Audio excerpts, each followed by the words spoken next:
심장이 단방향 모터가 아니라 이렇게 수축했다 이완하는 구조로 되어 있기 때문에 들문과 날문에 이제 문이 있어야 됩니다. 판막은 자기 판막이 제일 좋거든요, 무조건.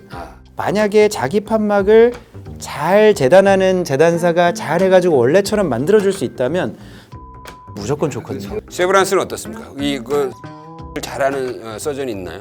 있습니다. 야.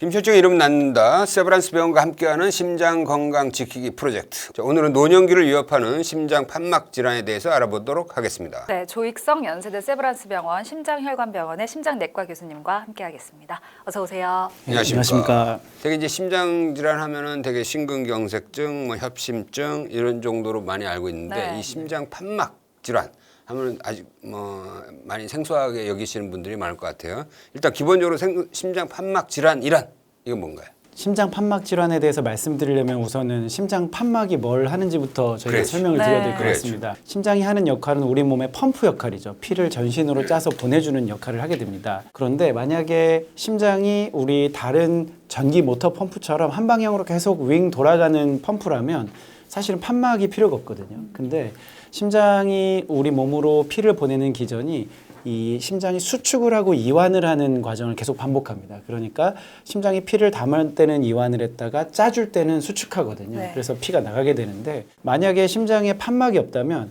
심장이 짤 때 피가 양쪽으로 다 나가버리겠죠. 그리고 심장이 이완할 때는 양쪽에서 피가 다 들어와서 심장이 계속 헛일을 하게 되거든요. 네. 그래서 이 심장이 단방향 모터가 아니라 이렇게 수축했다 이완하는 구조로 되어 있기 때문에 들문과 날문에 이제 문이 있어야 됩니다. 심장은 바로 그 들문 날문의 판막이 역할을 해주면서 피가 한 방향으로 흐르게 해주는 역할을 하게 됩니다. 그러니까 심장에 어떤 문이 있는데 그 문의 역할을 하는 게 판막이고 여기에 문제가 생기면 이제 질환이 되는 거죠. 해부학적인 얘기로 하면은 심방에서 심실로 날아가는 그 판막은 뭐라고 부르죠? 심방과 심실 사이의 판막, 그거를 크게 통틀어서 방실 판막이라고 하는데 그게 왼쪽에는 승모 판막이라고 하고요. 오른쪽은 삼천 판막이라고 합니다. 그러면 요 심실에서 대동맥으로 나가는 판막은 뭐죠? 그거는 대동맥과 사이에 있다 그래서 대동맥 판막. 대동맥 판막. 그리고 오른쪽은 폐동맥으로 가거든요. 그러니까 폐동맥 판막. 그럼 이제 정확히 어떤 문제들이 생기게 되는 건가요? 문의 역할이라는 게 뭐가 있을까요? 잘 열려야죠. 그렇죠. 닫히고. 열어주고 닫혀주는 역할이죠. 그래서 잘 안 열리면 우리가 그걸 협착증, 잘 안 닫히면 역류증 이렇게 부릅니다. 그럼 보통 어떤 증상들을 호소하시나요? 숨찬 게 아마도 대표적인 증상이라고 말할 수가 있습니다. 잘 피가 나가지 못하면 전신으로 피가 못 가니까 그것 때문에 전신 무력감도 들 수가 있고요. 네. 승모 판막이 좁아져 있다. 그러면 심방에서 심실로 피가 못 넘어가거든요. 그럼 그 못 넘어간 압력은 다 폐 쪽에 쌓이게 되거든요. 정체되겠죠. 그렇죠. 그럼 폐에 물이 차게 되니까 숨이 찹니다. 또 역류가 돼도 마찬가지거든요. 역류가 돼도 그 뒤쪽에 있는 그 챔버로 그 계속 피가 넘어가게 되기 때문에 역시 또 숨찬 증상이 많이 생기게 되고요. 그렇게 되다 보면은 또 붓는 증상들, 그러니까 부종, 숨차는 증상, 전신 무력감 대부분 이런 것들을 호소하시고 이런 것들이 심장을 크게 만들면 부정맥이 또 유발되거든요. 그럼 부정맥에 의한 두근거림 같은 증상도 나타날 수 있습니다. 근데 이게 판막이라는 게 무슨 전기 제품처럼 갑자기 탁 스톱이 되고 이런 게 아니라 뭔가 계속 서서히 뭐 너덜거리든지 서서히 딱딱해지지 이런 과정을 거칠 거 아니에요. 맞습니다. 그럼 환자들은 그걸 다 그 안에서 적응하고 살다가 거의 마지막에 숨차고 뭐 이러지 않을까? 맞습니다. 네. 대부분의 환자들은 만성적인 경과로 오시는 경우가 대부분이고요. 그런데 급성인 경우가 몇 가지 있습니다. 아, 이제 그게 뭐냐면 감염성 심내막염이라는 병이 있거든요. 그러니까 판막에 균 덩어리가 붙어서 판막을 파괴시키는 병인데 균이 달라붙어서 판막을 망가뜨리기 때문에 금방 판막에 역류증이 유발될 수가 있습니다. 김철중 기자님께서 말씀하신 대로 대부분의 판막 질환은 천천히 진행하다가 이제 마지막에 심장이 버티다 못했을 때 이제 증상이 나타나는 경우가 많습니다. 그러니까 초기에는 좀 무증상인 경우가 네, 많다는 맞습니다. 거죠. 초기부터 한 중등도 이상까지 대부분 무증상인 경우가 많고요. 우리 몸의 보상 기전이 작동하거든요. 그래서 증상이 나중에 생기는 게 나쁜 게 아니라 심장이 어쨌든 이걸로도 잘 살아가실 수 있게 보상을 했기 때문에 증상이 늦게 나타난다 보시게 됩니다. 그렇게 이제 증상이 생겨서 온 경우는 이제 만성으로 해서 늦게 발견된다고 그랬잖아요. 그러면 좀 조기에 발견할 수 있는 방법은 없을까?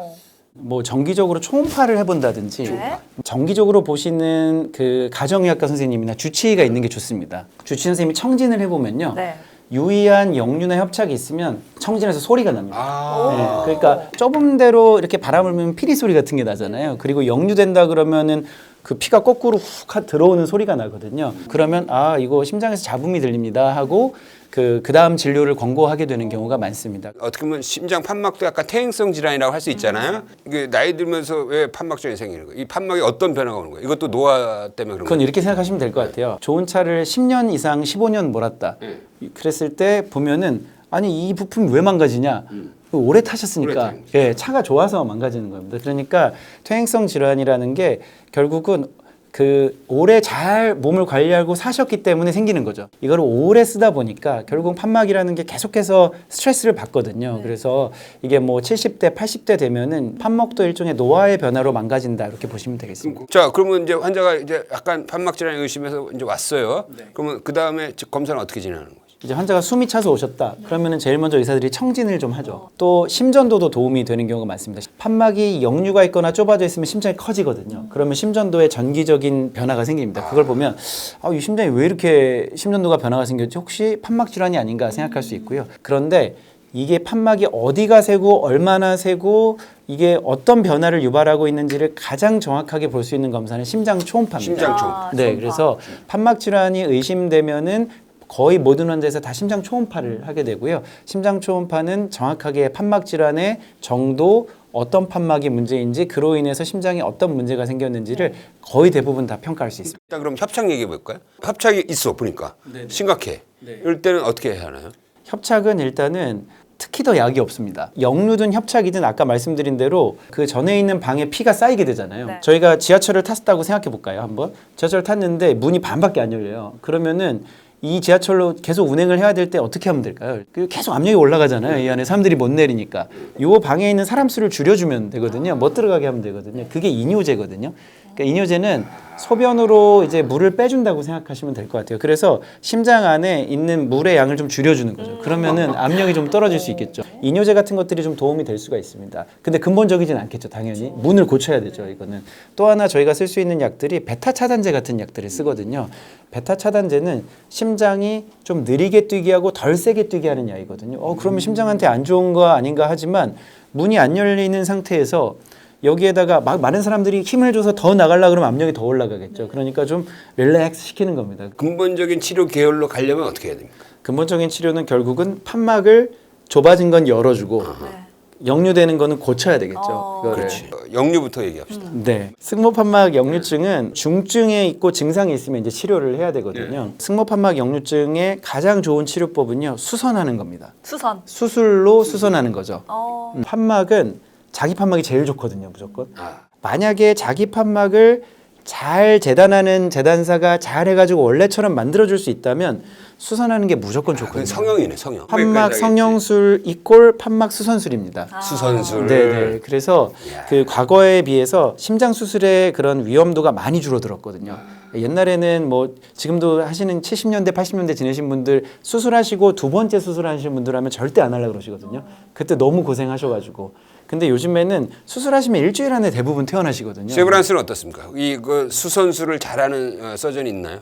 있습니다. 야. 그래서 저도 자신 있게 수선을 보내거든요. 자, 그럼 그 단계에서 이제 수선이 가능했으면 이제 수선하는 게 좋고, 맞습니다. 만약에 수선도 불가능해. 교체해야 그러면 된다. 교체해야죠. 교체. 협착은 수선이 별로 없거든요. 네. 그럼 이제 고민이 시작됩니다. 어. 왜냐하면 환자 나이가 몇 살이냐부터 이제 시작을 저희가 고민이 아까 들어요. 이제- 요즘에는 우리나라 분들은 85세 막 90세 사시기 그럼요. 때문에 한 번 더를 항상 생각해야 되거든요. 근데 또 재밌는 거는요. 조직 판막을 젊은 나이에 넣을수록 빨리 망가져요. 연세 드시면 드실수록 덜 망가지거든요. 그래서 그 일단은 좀 70대 정도는 조직 판막 많이 넣습니다. 그러면 네. 이제 그건 통째로 갈아 끼는 거죠? 그렇죠. 제가 이제 말씀드릴 게 이분한테 판막을 치환한다면 조직 판막으로 할 것이냐 기계 판막으로 할 것이냐 오, 두 가지 두 고민이 종류가 있거든요. 있군요. 저희가 조직 판막으로 판막을 수술하잖아요. 네. 그러면은 뭐 여러 가지 고민들을 많이 하거든요. 뭐 돼지 판막도 갖다 써보고 소의 심장막을 싸다가 그거를 여러 가지로 처리해서 어떻게든 버티게 하는데 수명이 보통 한 10년, 15년 정도라고 생각하거든요. 그거밖에 못 써요? 못 씁니다. 조직 판막. 젊은 사람들은 조직 판막 넣으면 곤란한 경우가 많겠죠. 그럼 기계 판막 넣으면 되지 않냐? 근데 기계 판막은 기계 판막 나름대로의 문제가 있습니다.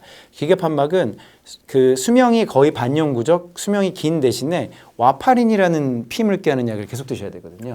근데 이 와파린이라는 약이 피를 묽게 하기 때문에 출혈 위험이 올라가고요. 약 농도가 사람마다 다 다릅니다. 그거를 정기적으로 와서 피 검사를 계속하면서 내 용량을 계속 바꿔가면서 먹어야 됩니다.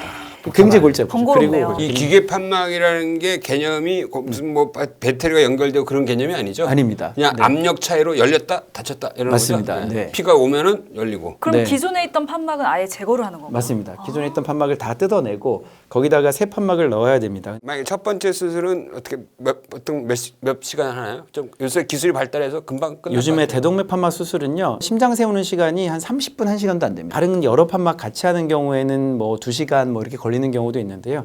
딱 심장 수술하는 시간은 1시간에서 2시간 정도인 경우가 그 많습니다. 사람들이 잘 오해할 수 있는데 심장에서 세우면 죽잖아. 네. 그러니까 바깥으로 이제 심장을 피를 밖으로 돌리는 장치를 해놓고 심장을 딱 세우는 거지. 그러니까 맞습니다. 쫙 돌리고. 그러니까 심장 딱 세워놓고 막 빨리 수술하는 거야. 거기다가. 네.